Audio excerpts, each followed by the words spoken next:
नमस्कार दोस्तों अगर आपको भी गुजरात टाइटंस और सनराइजर्स हैदराबाद के बीच खेला गया आईपीएल 2024 का 12वां और एक और सबसे रोमांचक महामुकाबला पसंद आया हो तो इस वीडियो को आप एक लाइक जरूर करें। इस वीडियो का लाइक टारगेट 300 लाइक का है, तो आप इस वीडियो को दिल से एक लाइक जरूर करें। दोस्तों आईपीएल 2024 के 12वें और एक और सबसे रोमांचक महामुकाबले में आईपीएल इतिहास की दो सबसे बड़ी टीमें एक दूसरे से भिड़ी। इस बार शुभमन गिल की गुजरात टाइटंस के सामने पैट कमिंस की सनराइजर्स हैदराबाद की टीम खड़ी थी। इस रोंगटे खड़े कर देने वाले महामुकाबले में हैदराबाद के कप्तान पैट कमिंस ने टॉस जीतकर पहले बल्लेबाजी करने का फैसला किया और गेंदबाजी के लिए आमंत्रित किया गुजरात टाइटंस की टीम को। तो वहीं हैदराबाद की टीम की तरफ से पारी की शुरुआत करने आते हैं मयंक अग्रवाल के साथ ट्रेविस हेड। आज भी आते ही ट्रेविस हेड अपनी पारी का आगाज बैक टू बैक पहले ही ओवर में 2 चौके लगाकर करते हैं। उसके बाद इस पारी का पहला छक्का हमें मयंक अग्रवाल के बल्ले से देखने को मिलता है। काफी अच्छी बल्लेबाजी दोनों बल्लेबाज करते हुए नजर आए, लेकिन तभी पारी के 5वें ओवर की दूसरी ही गेंद पर मयंक अग्रवाल छक्का लगाने के चक्कर में बाउंड्री पर कैच आउट हो गए। इस पारी में मयंक अग्रवाल महज 19 रन बनाकर गए। उसके बाद नंबर 3 पर बैटिंग करने आते हैं अभिषेक शर्मा। तो वहीं दूसरी तरफ ट्रेविस हेड काफी अच्छी बल्लेबाजी कर रहे थे, तो वहीं अभिषेक शर्मा के बल्ले से एक शानदार छक्का थर्ड मैन के ऊपर से देखने को मिलता है। देखते ही देखते दोनों बल्लेबाज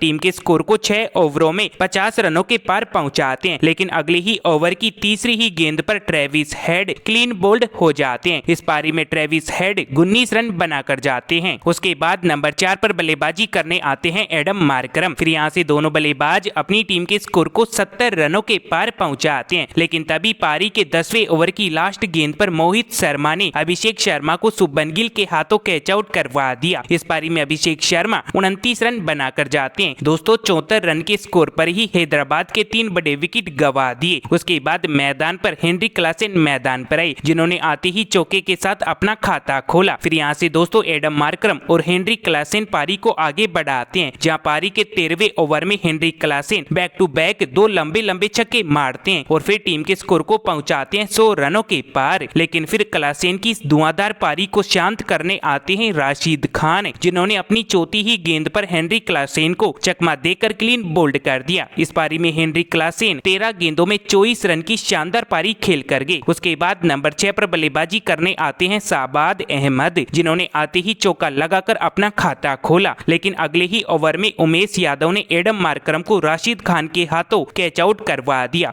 इस पारी में एडम मार्करम 17 रन बनाकर गए। उसके बाद बल्लेबाजी करने आते हैं अब्दुल सहमद, जो आते ही लगातार 2 करारे वाले चौके अपने बल्ले से मारते हैं। दोस्तों आज दूसरी तरफ गुजरात टाइटंस के गेंदबाज काफी बेहतरीन गेंदबाजी करा रहे थे, तो वहीं आज हैदराबाद की तरफ से अब्दुल सहमद लास्ट के ओवरों में अच्छा खेल रहे थे, जहां पर इनके बल्ले से पारी के 18वें ओवर की चौथी गेंद पर मिडोन की तरफ एक लंबा छक्का भी देखने को मिला, जिसके चलते हैदराबाद का स्कोर 150 रनों के पार पहुंच गया। वहीं दूसरे छोर पर खड़े शाहबाद अहमद भी 19वें ओवर की 5वीं गेंद पर कवर्स की तरफ 65 मीटर का छक्का मारते हैं, लेकिन इन्हें भी फिर पारी के लास्ट ओवर की दूसरी गेंद पर मोहित शर्मा ने कैच आउट करवा दिया। इस पारी में शाहबाद अहमद 22 रन बनाकर गए। उसके बाद वाशिंगटन सुंदर मैदान पर आए, जिन्हें भी आते ही मोहित शर्मा ने राशिद खान के हाथों 0 रन पर ही वापस पवेलियन भेज दिया। उसके बाद पैट कमिंस मैदान पर आए। फिर इस ओवर में दोनों बल्लेबाज महज 3 रन ही बटोर पाते हैं, जिसके चलते सनराइजर्स हैदराबाद का स्कोर 20 ओवरों में 162 रनों पर पहुंचता है।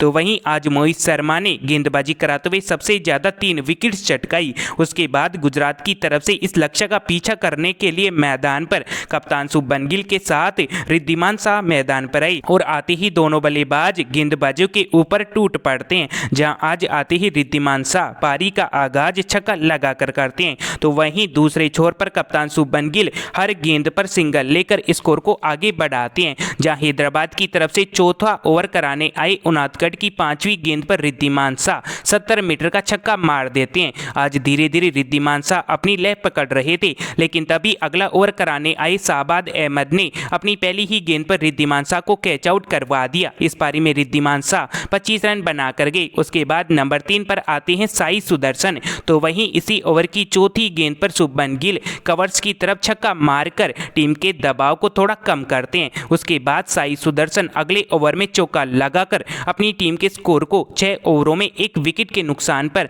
52 रनों पर पहुंचाते हैं। पावर प्ले के बाद दोनों बल्लेबाज सिंगल डबल रन लेकर टीम के स्कोर को आगे बढ़ाते हैं। दोस्तों काफी ओवरों के बाद गुजरात टाइटंस की टीम की तरफ से शुभमन गिल 90वें ओवर में बाउंड्री निकालते हैं, लेकिन ये भी पारी के 10वें ओवर की पहली ही गेंद पर छक्का मारने के चक्कर में मिडॉन के फील्डर के हाथों कैच आउट हो गए। इस पारी में शुभमन गिल 36 रन बना कर गए। उसके बाद अगले बल्लेबाज के रूप में डेविड मिलर मैदान पर आए। दोस्तों गुजरात के 2 बड़े विकेट आज 79 रनों पर ही गिर गए। उसके बाद गुजरात टाइटंस के बल्लेबाज काफी ज्यादा संघर्ष करते हुए नजर आए, जहां इस बढ़ते हुए दबाव को कम करने के लिए साई सुदर्शन अपने बल्ले से 2 शानदार वाले चौके मारते हैं। दोस्तों यहां से गुजरात टाइटंस की टीम को जीतने के लिए शेष बची 42 गेंदों में 65 रनों की जरूरत थी, लेकिन तभी दोस्तों पारी के 17वें ओवर की पहली ही गेंद पर साई सुदर्शन को पैट कमिंस अभिषेक शर्मा के हाथों कैच आउट करवा देते हैं। इस पारी में साई सुदर्शन 45 रनों की शानदार पारी खेलकर जाते हैं। उसके बाद दोस्तों लास्ट के ओवरों में गुजरात टाइटंस के बल्लेबाजों ने अच्छी बल्लेबाजी करते हुए टीम के स्कोर को तेजी से आगे बढ़ाया। तो वहीं दूसरी तरफ आज सनराइजर्स हैदराबाद के गेंदबाज भी काफी अच्छी गेंदबाजी कराते हुए नजर आए।